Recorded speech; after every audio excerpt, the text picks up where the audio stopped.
Hola amigos, ¿cómo están? Bienvenidos a un programa más de Puente de Opinión. Muchísimas gracias por todos sus tweets, por todos sus mensajes. Si desean que hablemos de un tema en especial, ustedes márcanos la agenda, con mucho gusto lo vamos a hacer. Hoy tenemos un tema interesantísimo, el Chapo Guzmán. Héroe o villano, lo admiramos, lo odiamos. ¿A qué se debe el nombre del Chapo?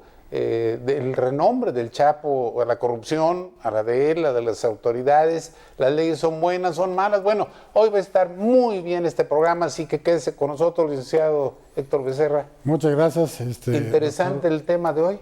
Es muy, bueno, primero que nada, para mí es un honor estar aquí en Puente de Opinión, y la verdad es que es un tema que a todos nos duele tener una persona que a nivel internacional se ha considerado el delincuente más poderoso de todo el mundo. El villano más grande está por encima de Osama Bin Laden. Pues sí, está por encima. Y ya para que digan eso. Es un poquito complicado. Digo, nos va a acompañar aquí en el programa el maestro David Arellano Mariscal. Él es un abogado en materia penal que conoce muy bien este caso del Chapo Guzmán. Y bueno, el Chapo Guzmán, yo en lo personal creo que debemos de cuidar mucho a las nuevas generaciones, porque lo están idolatrando, y eso es de observarse y de tomar cuidados al respecto. Exactamente. Bueno, pues quédense con nosotros. Hoy en Puente de Opinión va a estar muy interesante el tema. Vamos a platicar ampliamente de esto. Comenzamos.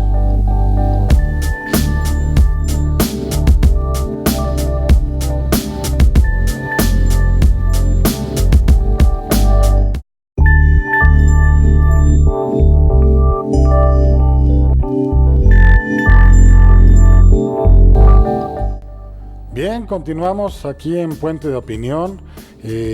Vamos a seguir platicando de este tema que tiene que ver con esta figura que es el líder del cártel del Pacífico, el Chapo Guzmán, ya conocido por todo el mundo. Nuevamente, como siempre, estar con usted, doctor, es muy bueno aquí en el programa. Gracias. Tenemos a un invitado muy especial, que es el maestro Ángel David Arellano Mariscal. Yo sé que es un excelente abogado postulante en materia penal, que es maestro en Derecho Penal, y que bueno, también fue exagente como Ministerio Público Federal, y también por abogado o director, digamos, de asuntos contenciosos en materia penal por la Secretaría de la Función Pública. Bienvenido aquí al programa. Gracias, Héctor, por su invitación, igual, doctor. Muchas gracias. Empezando el programa, ¿qué es el Chapo? ¿Qué es? O sea, no quién es. ¿Qué es el Chapo? ¿Qué representa para nosotros como mexicanos? ¿Qué representa como gobierno? ¿Qué es el Chapo? Yo desde mi perspectiva lo veo como parte de una cultura del narcotráfico, ¿no? Pues ha sido dirigente del cartel más poderoso en México durante 20 años. Forma parte de la cultura popular, como lo vemos también en ocasiones. Ya hay por ahí alguna marca de ropa. Exactamente. Entonces ve uno que, bueno, en México siempre hacemos apología de los malos. De los malos, ¿no? Ajá. Y bueno, evidentemente pues da la imagen del parte del crimen que hay en este país, ¿no? ¿Aquí nada más? Bueno, sus efectos originalmente empezó aquí, pero fue trascendiendo a Europa, a Estados Unidos, a todos los continentes tenía relación, ¿no? En varios continentes, en la operación del tráfico de narcóticos, operaciones con recursos ilegales, dinero. Pero para hacer la figura que es necesario, porque o sea, el Chapo, por ejemplo, empezó siendo un sicario, empezó como todos, como dicen, desde abajo, con gente muy poderosa de allá Sinaloa, después ya se fue con el Señor de los Cielos, que era su compadrito, o algo por el estilo, con el Güero Palma, con todos ellos. Pero ¿qué se necesita para que una persona con esas características llegue a donde está? Una, que tengamos leyes laxas. Dos, que se apliquen leyes laxas, o que tengamos leyes francamente malas. O la corrupción, totalmente, ¿no? Que es Exacto. ¿Qué se necesita? Yo más bien no creo que tenga la culpa nuestra propia ley, sino quienes la operan, ¿no? Él, en su origen, nace en Badiraguato, Sinaloa. Era un agente de clase humilde, por lo que he podido estudiar de su vida, y empieza pues en el comercio de manera menor. Posteriormente pues se dedica a la venta de marihuana con el apoyo de un tío, según la historia que se cuenta. Pero pues fue una gente que fue desde abajo creciendo en un grupo delincuencial, y evidentemente pues creció de manera exorbitante. Desafortunadamente un buen talento, pero empleado para cosas ilícitas, ¿no? Ojalá hubiera sido para algo lícito, ¿no? Pero desafortunadamente lo opera así. Y desde mi perspectiva, el problema no estriba en la ley, estriba en la aplicación de la ley y quien la aplica. Porque en nuestro país, bueno, siempre vemos comúnmente que los asuntos, cuando toman tinte político, la falta de autonomía de las procuradurías que están supeditadas al Ejecutivo local, o en su caso la Fiscalía General de la Nación está supeditada al Ejecutivo Federal. No hay una autonomía del Ministerio Público. Eso es parte de la problemática de que la justicia sea para unos y para otros, ¿no? Pero de 20 años a la fecha no se han modificado leyes que endurezcan, que hagan más transparente la aplicación de la ley. Pues realmente hay algunas reformas en materia de delitos contra la salud aquí en nuestro país. Sin embargo, se le dio, por ejemplo, una ambivalencia que pudieran intervenir las autoridades estatales cuando no excedan de las tablas multiplicadas por 1000 de ciertos estupefacientes.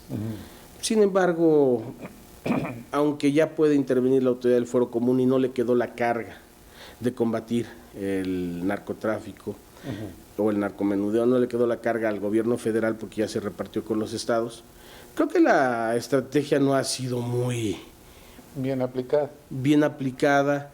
El problema no está en el aseguramiento del narcótico, en la disolución de bandas que se dedican a la venta de narcóticos. El problema viene desde la educación, la cultura. Si no hay consumo, no hay venta de narcóticos. Claro. Entonces, si México, que era un país anteriormente de paso, ahora, se ha convertido en un país consumidor, porque bueno, ahora es más fácil ve uno más tienditas de venta de droga que misceláneas en la ciudad, ¿verdad? Es algo que se ha perdido el control que se tenía. Antes había pocos lugares, hoy en todos lados se vende. Pero eso se da, por ejemplo, por una colusión de la gente encargada de la aplicación de la ley. Anteriormente lo que decía, era un tráfico de drogas, nada más. O sea, se pasaba por México, se les permitía pasar y ya era todo lo que... Pero los empezaron a pagar con drogas a los cárteles mexicanos y empezaron a vender la droga aquí en México. Empezó a haber una colusión con la policía, con los aplicadores de la ley. ¿Por qué no se hizo o no se tuvo una mano más dura, por decirlo de alguna manera? La política criminal no ha sido la correcta, ¿no? Ajá. Lo vemos y es notorio que no ha dado resultados, no ha dado objetivamente. Ahora, si nos vamos solamente en la aplicación de la ley está bien, pero viene la otra parte que creo que es donde estamos viendo cosas medias raras, y esto vamos a formar, estoy tratando de formar una rueda. Yo lo que creo aquí es que México lamentablemente sí está sobreregulado. O sea, un país con muchas leyes es un país corrupto. Ahí yo no creo que sea tanto el cambiar normas o endurecer o ampliar las sanciones por normas, sino la parte de la aplicabilidad. Esa es la parte que yo veo que sí debe de hacerse más ágil. Lamentablemente cambiamos al sistema penal acusatorio, es un sistema oral, es un sistema que lejos de ayudar ha hecho que sea una negociación, la justicia penal, de yo pago esto, pero no me privan de mi libertad. Esa cuestión sí es un poquito complicado.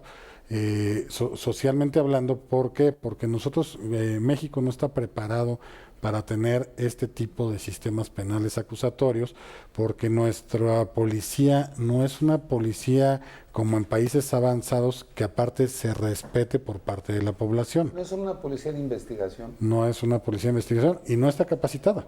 Un policía hoy por hoy es el primer respondiente que llega a un lugar donde aconteció algo y tiene que saber desde medicina, para saber cómo encuentra a lo mejor un cuerpo tirado, digamos, ahí en el piso, tiene que saber de psicología, tiene que saber de criminalística, tiene que saber de muchas cosas. Hoy sabemos que los policías lamentablemente no están capacitados para actuar en este tipo de sistemas y pues asumimos un sistema que pensamos y apostamos a que fuera lo mejor, lamentablemente no no ha dado los resultados debidos. Aquí dicen, por ejemplo, de la educación a la policía, la educación a los ministerios públicos, No se ha de capacitado. primera intención. No se ha capacitado del todo a los ministerios públicos, yo creo, o sea, siguen tomando cursos todo el tiempo, porque lamentablemente los jueces del sistema penal acusatorio, sobre todo los jueces de control, saben identificar si los ministerios públicos no saben, como parte acusadora, si no saben ni no conocen bien el sistema nuevo, los exhiben. Y eso, pues, lamentablemente sí es una ofensa muy grande a la Procuraduría. Le han estado invirtiendo muchos millones de pesos a la capacitación, pero hoy por hoy, pues, todavía no está del todo definida esa parte.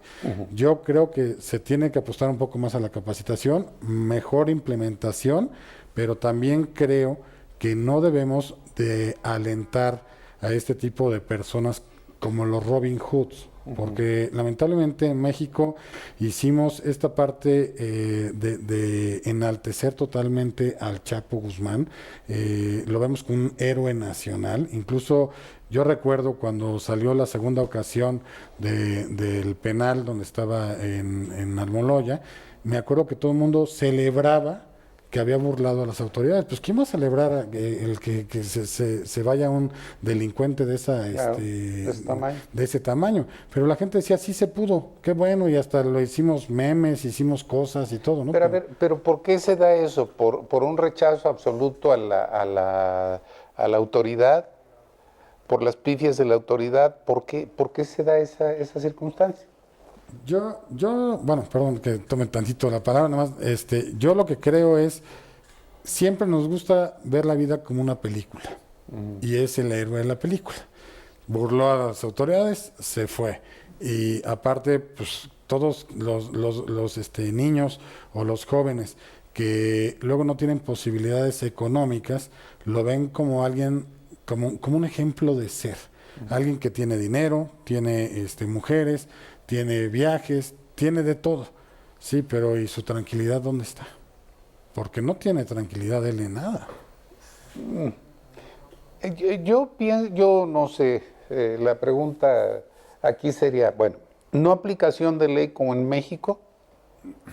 ¿O aplicación sin ley como en otros países? Por ejemplo, Estados Unidos ahorita, con él. Porque realmente no le están haciendo un juicio muy legal y Ortodoxo. con derechos y con ortodoxos. Lo están haciendo de manera ilegal. ¿Qué es preferible, esta o esta? Adelante. Bueno, primero que nada, a mí me gustaría hacer mención de algo importante. Hablamos del sistema penal acusatorio adversarial oral que se implantó en México en la reforma de 2018 y supuestamente iban a ser 8 años para la transición, bueno, en materia federal. Ya en los últimos 2 años fue cuando salieron corriendo a implantarlo, ¿no? Entonces, y en materia local, pues en algunas entidades federativas fueron pioneros, ¿no? El problema de este sistema es que, primeramente, si bien no hubo la capacitación adecuada, tenemos buenos servidores públicos en Procuración de Justicia, en Administración de Justicia, tampoco todo es malo, no podemos decir, estamos bien en muchas cosas. Desafortunadamente, no es simplemente la capacitación. Los agentes del Ministerio Público laboran en condiciones, en algunas entidades o federales, en condiciones muy deplorables, con bajos salarios. Las policías no se les paga un salario digno. Eso forma parte de un vicio que se viene retroalimentando y genera corrupción. Si queremos justicia, la justicia buena cuesta. Entonces, el país no le invierte lo que debe de invertir en justicia. vemos el juicio de... La gente considera que la justicia de los americanos es más eficaz que la nuestra. Bueno, desde mi perspectiva y punto de vista, cuando no hay un elemento político involucrado, un elemento social involucrado, cuando son asuntos comunes, se resuelven bien. Un favor, vamos rápidamente a un corte, regresamos aquí en Puente de Opinión y nos quedamos precisamente en eso. En la aplicación, por ejemplo, Estados Unidos, si se resuelve bien y si hay una cuestión política, pues estamos viendo cómo se resuelve también. Pero bueno, regresamos a Puente de Opinión, quédense con nosotros.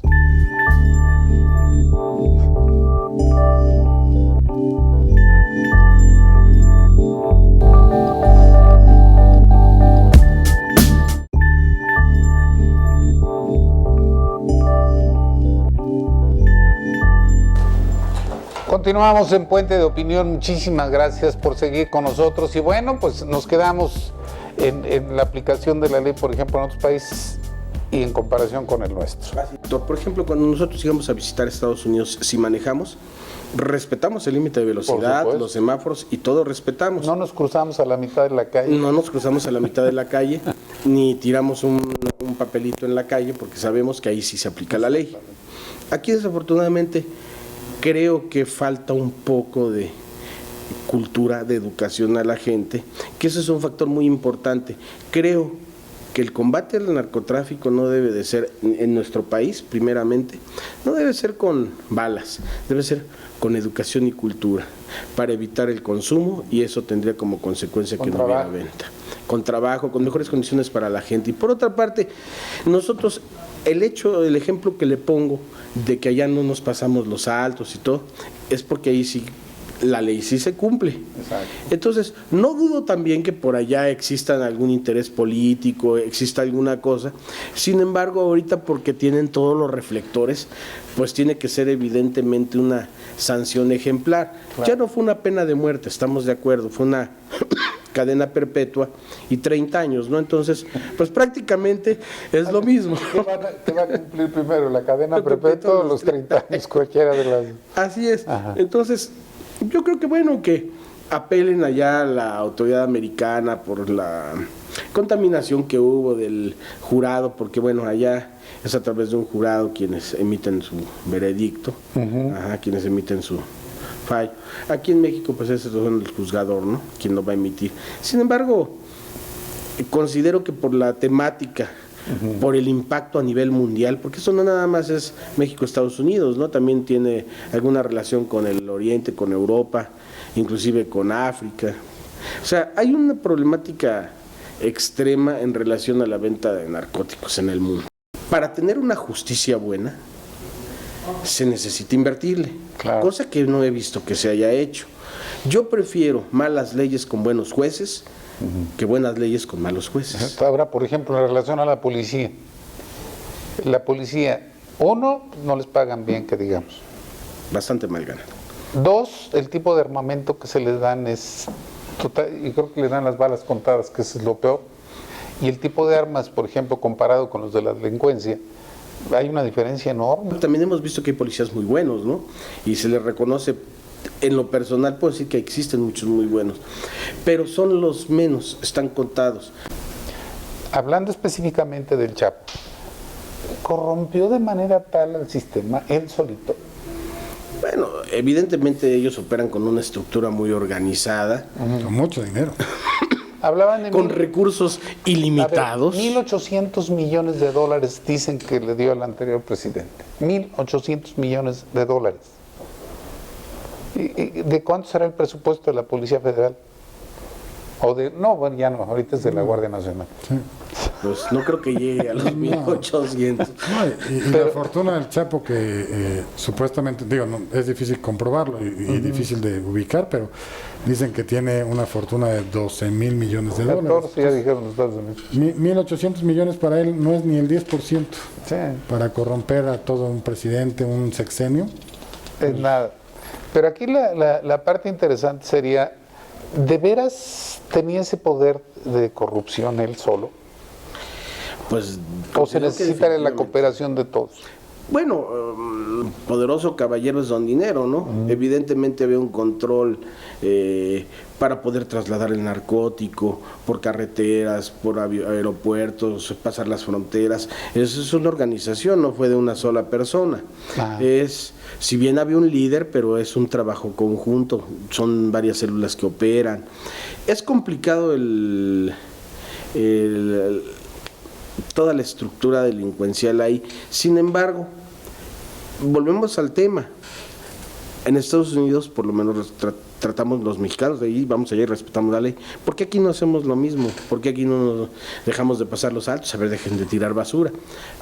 ¿Por qué? Porque aquí dicen, bueno, aquí el policía pues le tiro la gorra y no pasa nada. Allá le tira la gorra al policía y lo arresta mínimo. Le tiran los dientes. O lo somete con violencia. Aquí no, la policía no tiene bien delimitado hasta cuándo puede ejercer la fuerza, ¿no? Entonces, aparte no tienen el respaldo adecuado muchas ocasiones cuando ejercen la fuerza, que es la única forma de someter a la persona después. Intervienen otras instituciones, que hubo un abuso, etcétera, ¿no? Creo que falta mucha cultura en relación al respeto a las autoridades. No se les tiene porque tampoco se lo han ganado muchas, ¿verdad? No se lo ganan. Ese es el otro detalle. Ese es el otro problema, que no ayudan mucho. Y ahorita, por ejemplo, con todo lo que estamos viendo, a los que no les deben de dar amparo se los dan, y a los que deberían no se los dan, se los niegan. No, es que ahí también digo, la aplicación de justicia en nuestro país también. Por eso decía hace ratito, decía hace un momento, decía precisamente que desde el policía que no levanta bien las cosas en un procedimiento, hasta en el momento que llegan con la gente del Ministerio Público, parece que ya van arreglados desde antes las cosas. A mí me ha tocado ver, yo creo que a todos hemos tenido algunos incidentes, y llegamos y el policía nos está convenciendo que dejemos las cosas así. Pero es que mira, el señor viene borracho, viene hasta acá y golpeó un cochecito chiquitito de esos de golf, tiró a mi hija, tiró a mi mujer, y pues ya déjelo, ni le van a hacer nada. El policía. Falta de cultura de denunciar. Llegamos y me dicen, y de veras lo va a denunciar así, pero es un chavo, lo va usted a marcar de por vida.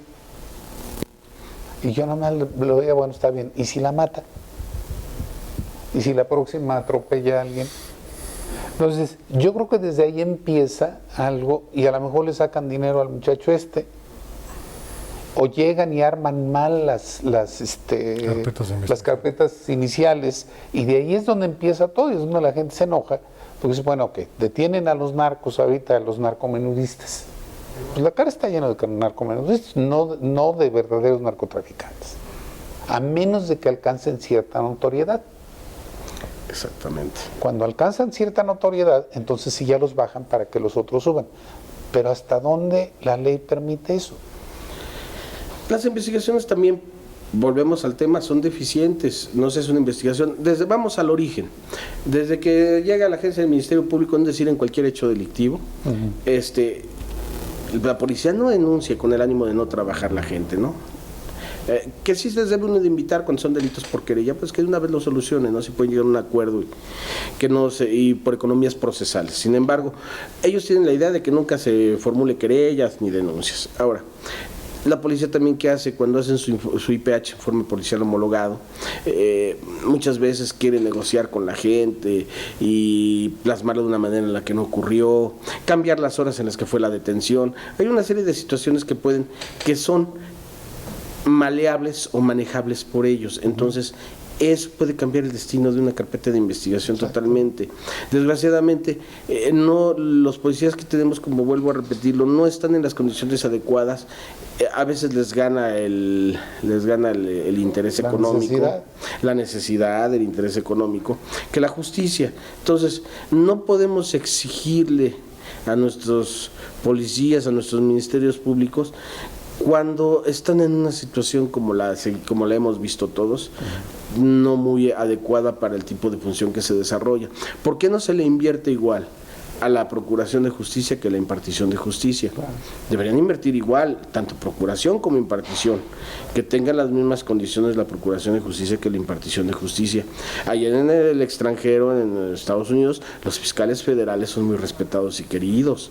Aquí no se ve mucho eso, ¿verdad? Los fiscales del fuero común también allá, los fiscales estatales, se les respeta a la autoridad. Aquí no lo hay y no se han ganado muchos ese respeto. Esa es la otra. Ahora, para irnos a un corte, la pregunta en el aire sería, ¿está bien si llevan la droga en una que otra tonelada? Miles de toneladas de drogas se las llevan y nos regresan toneladas de dinero. ¿Cómo pasa? ¿Es ¿cómo se llama? Transparente. Lavado de dinero. ¿Cómo pasa? ¿A dónde va? ¿Va a los sistemas financieros internacionales? ¿A dónde va? Y si las leyes permiten todo ese tipo de situaciones. Bueno, el dinero seguramente viene en efectivo y aquí se abren empresas y esas empresas les dan las abren con todos los requisitos de ley y empiezan obviamente a hacer operaciones con recursos de procedencia ilícita para volver lícito el dinero que traen, que es producto del narcotráfico, ¿no? Sin embargo, evidentemente esto también es otro sistema es otra parte del sistema de operación de ellos. Comúnmente pues no pueden pasar por bancos ni nada. Entonces ese dinero debe de pasar en efectivo por la frontera para acá. Por empresas, por acciones, o incluso internacionalmente, ¿no? Porque tenemos ahí varios ejemplos de beneficios y lugares paradisíacos fiscalmente hablando, ¿no? Vamos a una pausa comercial y volvemos. Muchas gracias.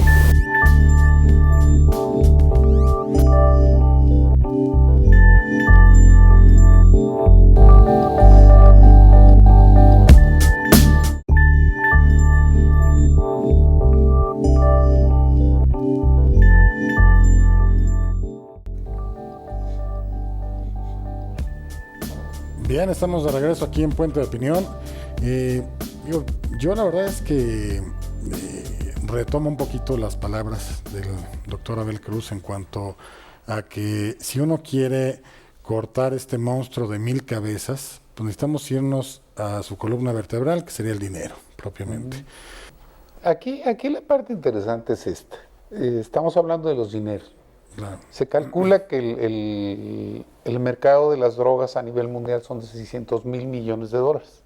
Es más o menos donde se calcula la cantidad de droga que se vende.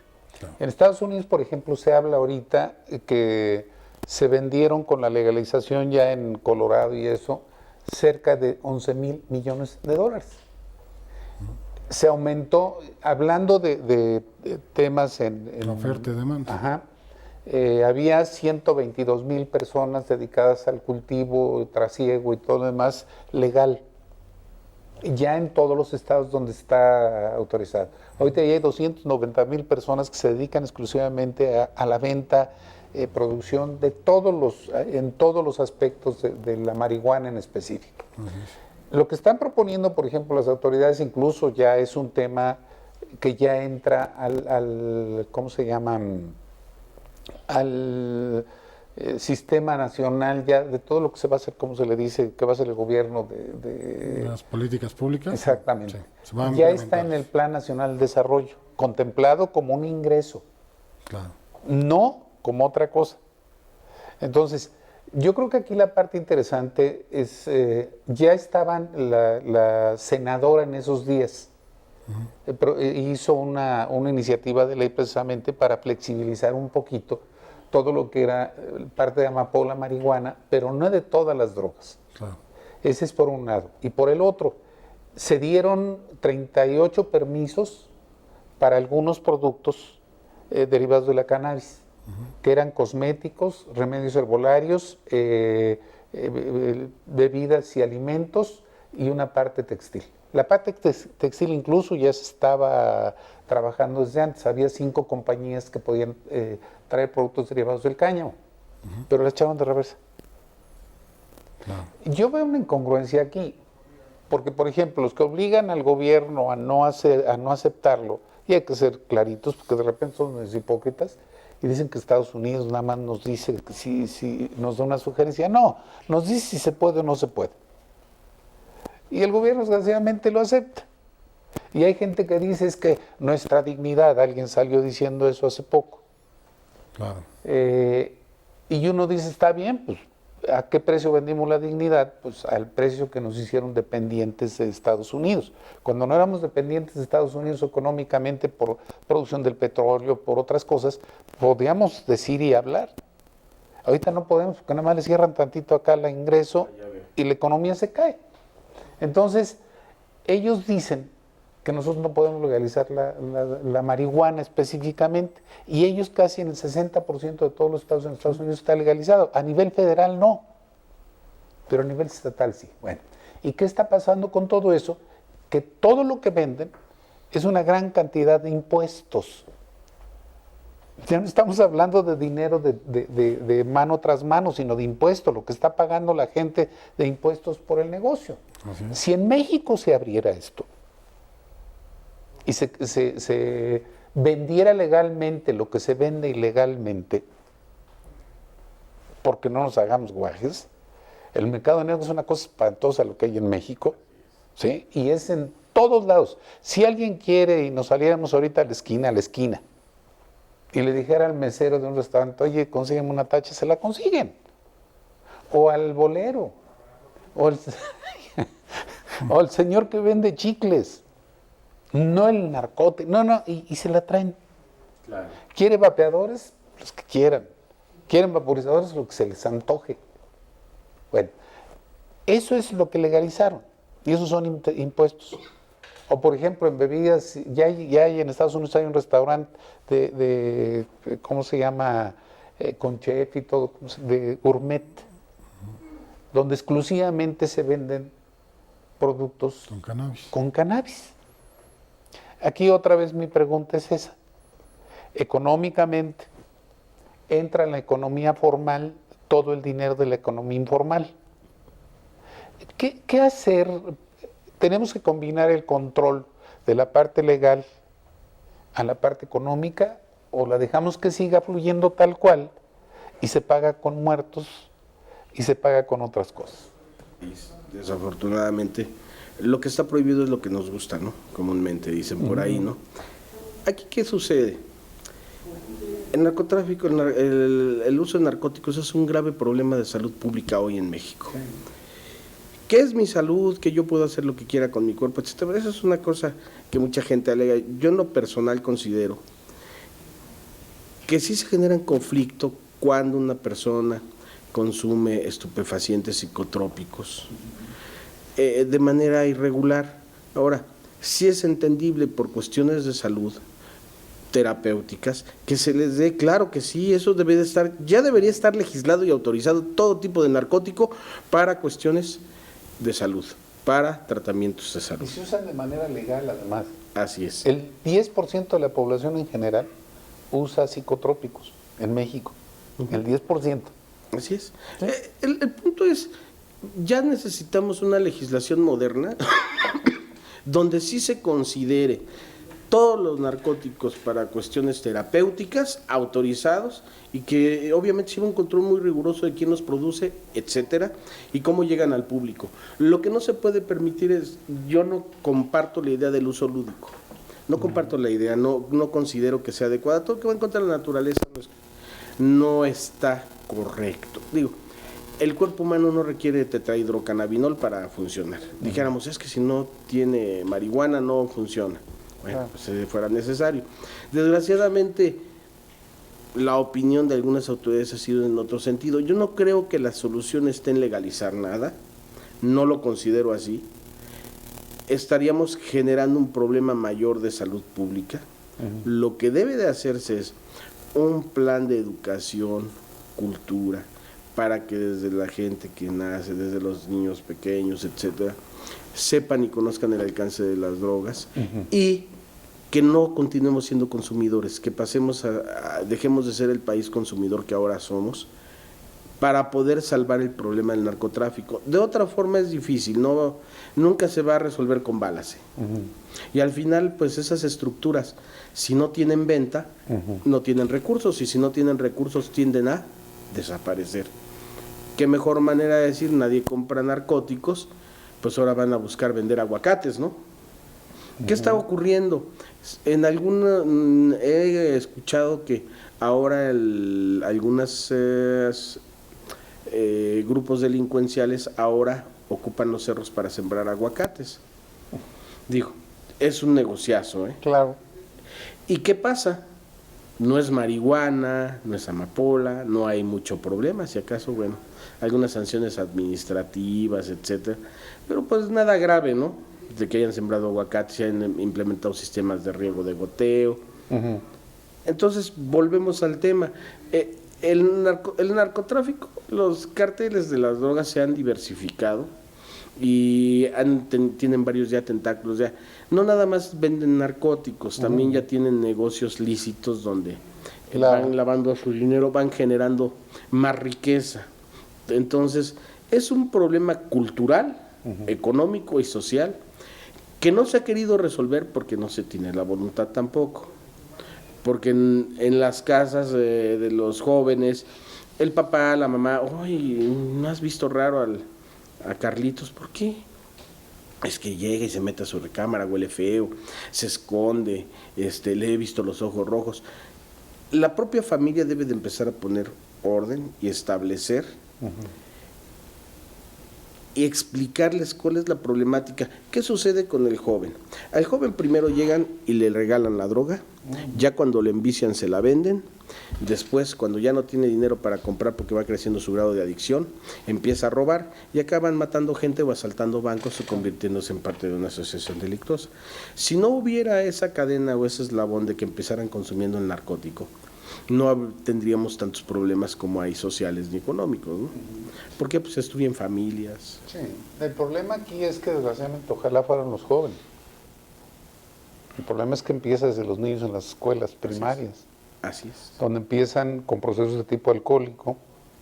Había un lugar, por ejemplo, donde había más cantinas que escuelas, y era en Michoacán. Precisamente cuando entró el ingeniero Cárdenas, me parece, como gobernador, Cárdenas Batel. Ellos cerraron precisamente muchas cantinas porque estaban en esa circunstancia. Pero empiezan desde pequeños. Pero otra vez vamos a la corrupción, al flujo de dinero, a la pésima educación de policías y encargados y a la mala administración de la ley. ¿Qué podemos hacer? En todos los niveles de actuación. ¿Para qué se llevaron al Chapo? ¿Para qué lo mandaron? ¿O para qué mandan a narcos? Y uno diría que los tengan allá, pero ¿para qué los tienen? Aquí, bueno, pues evidentemente la cuestión política de que nos lo requieran a través de una extradición, ¿verdad? Exacto. Vamos un corte, regresamos aquí en Puente de Opinión, quédese con nosotros, vamos a seguir platicando de esto.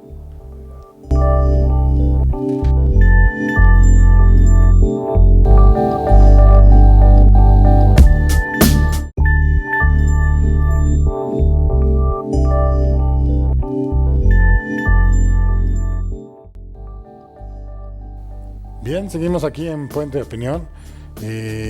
Bueno, es que hay muchas incógnitas, ¿no? ¿Qué podemos hacer?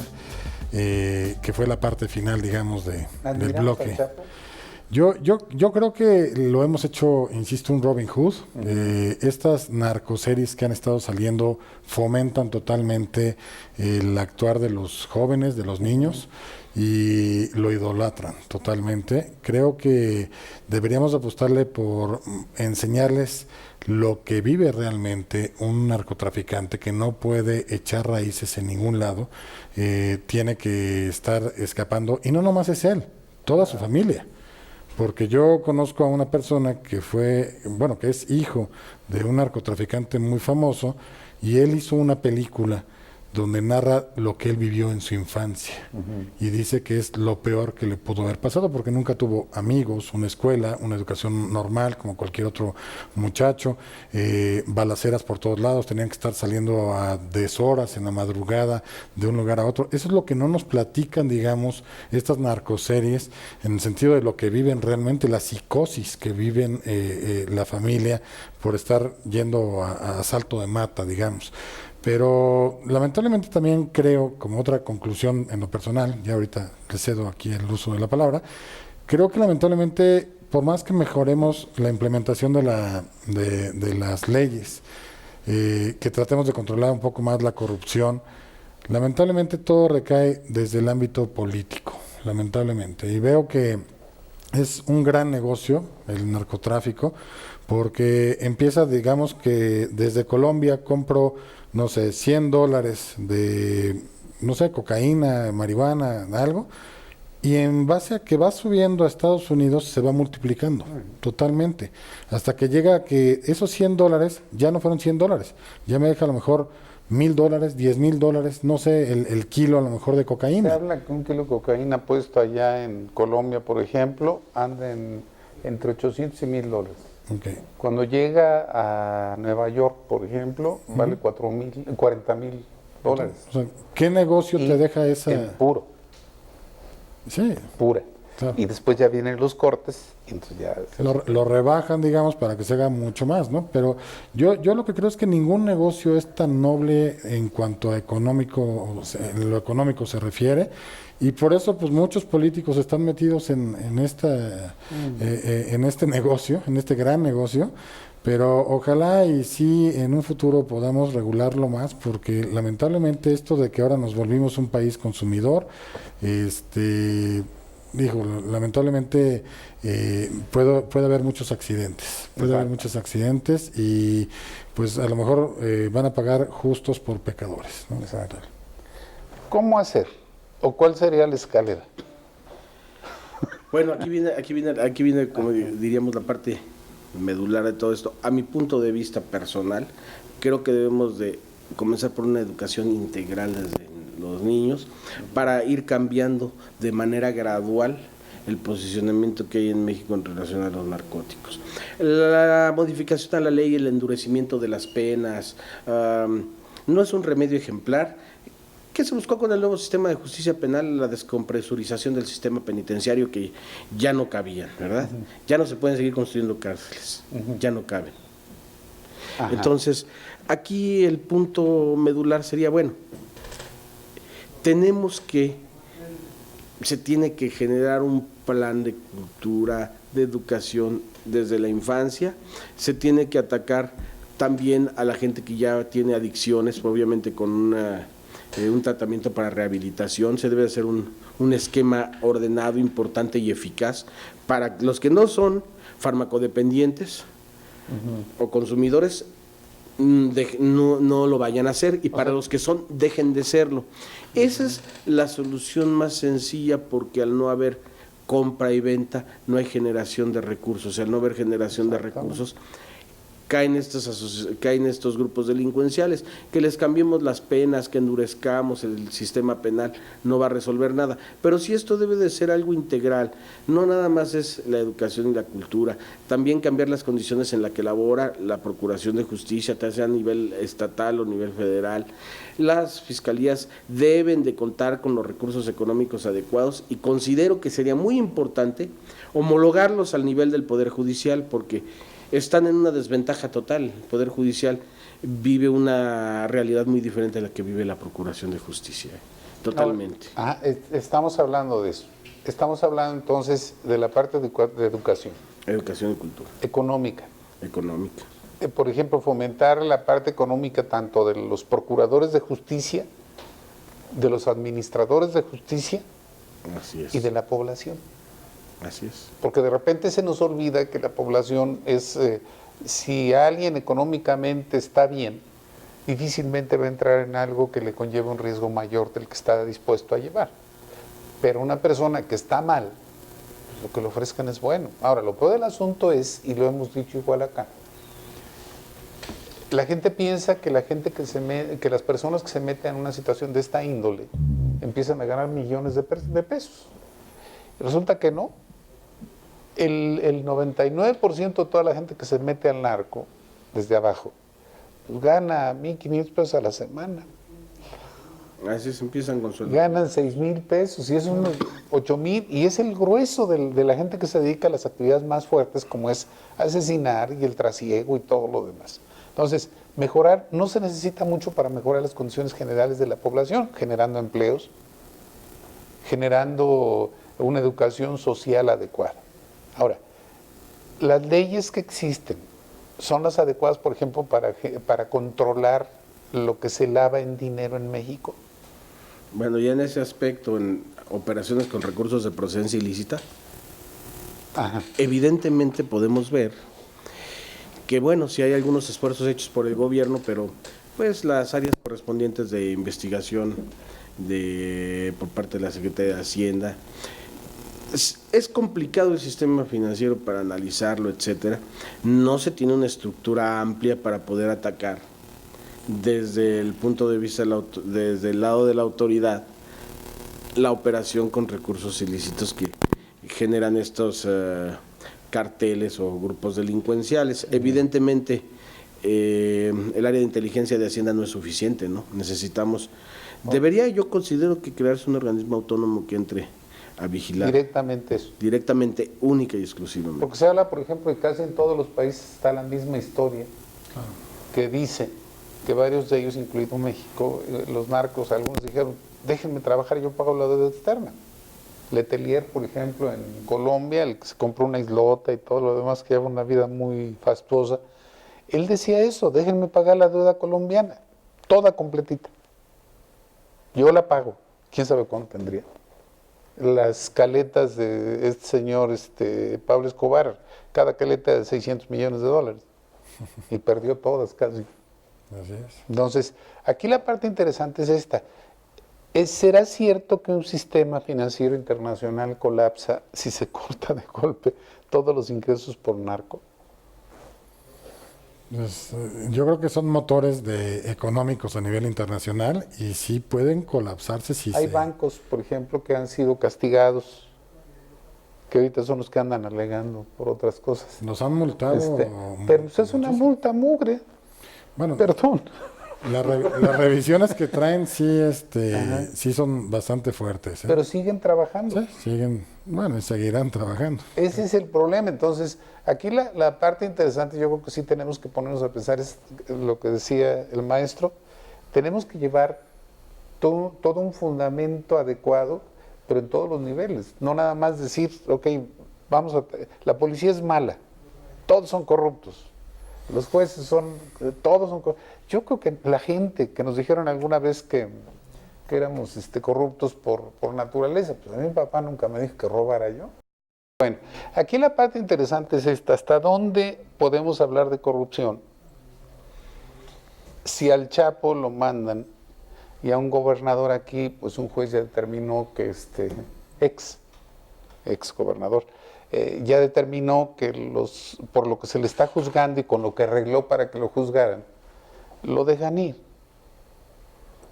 Pues es muy similar su caso, del Chapo Guzmán también. Pero ¿hasta dónde eso es legal? Incluso si se legaliza la droga, muchos de los delitos que cometió fue por eso. Si se legaliza, quién sabe si puede. ¿Pero es retroactiva la aplicación de la ley? Pues podría ser hasta ultraactivo. Yo sí creo que pueda darse cosas que le favorezcan a él. Pues ojalá. En conclusión, ¿qué podríamos decir del Chapo? Que fue un héroe, que es un pillo de 7 suelas.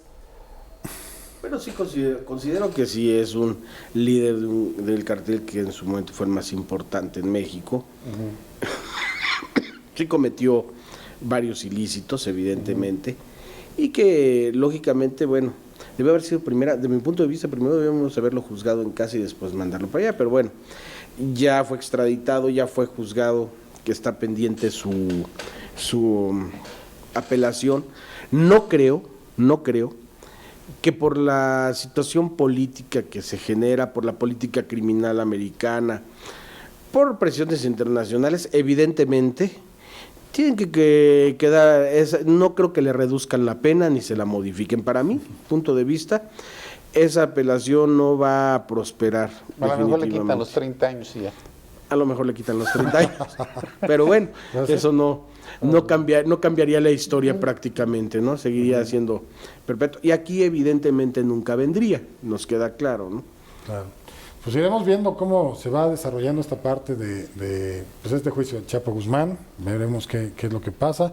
Lamentablemente por cuestiones de tiempo se nos ha agotado este programa, no el tema, porque pues podremos seguir platicando de un personaje que han hecho toda una faena con este personaje.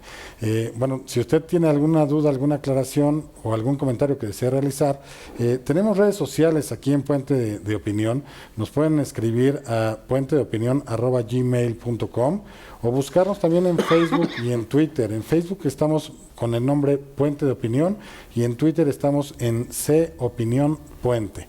Escríbanos porque todo eso nutre este programa y hace que crezca y que veamos los temas que a ustedes les interesan, que hay muchos temas por donde elegir, ¿no? Yo quiero agradecerle muy en especial al doctor, que estemos aquí con él aquí en Puente de Opinión, también al maestro David Arellano por habernos ilustrado aquí el punto de vista con respecto al Chapo Guzmán, y bueno, agradecer a la producción obviamente por hacer posible el mismo, agradecer a ustedes televidentes que nos han sintonizado en un programa más de Puente de Opinión, exhortándolos a que estén la próxima semana pues, sintonizándonos para seguir escuchando todos estos tipos de temas polémicos que son algo sabrosos de poderlo platicar, y bueno, pues seguimos aquí a las órdenes. Muchas gracias y hasta luego.